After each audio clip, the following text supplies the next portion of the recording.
So, ito siya mga katropops, no? Magkakabit tayo ng Zenlo M5. So, ito po siya. M5 po to. Bagong labas ng Zenlo. Dito sa EDB 160. So, ito is plug and play lang to mga pops. Gawa nga ng meron siyang sariling harness. So, price dito is 3,900. Tapos, itong harness niya nakasama is 900. Ito, plug and play lang to. Yan. Okay, try natin ikabit. Kabaklas na. Yan na siya mga pops, no? Ito na-install na namin. So, ito yung M5 ng Zenlo. Okay. So, ito nakarekta lang ng mga pops eh.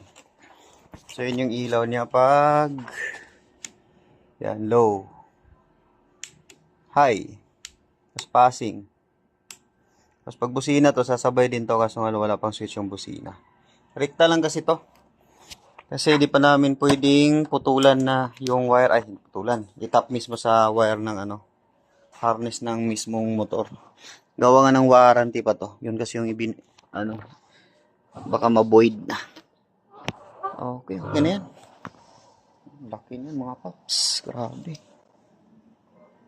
Okay. Hindi ba nakabuka? Medyo. Adjust mo na yung mamayang gabi.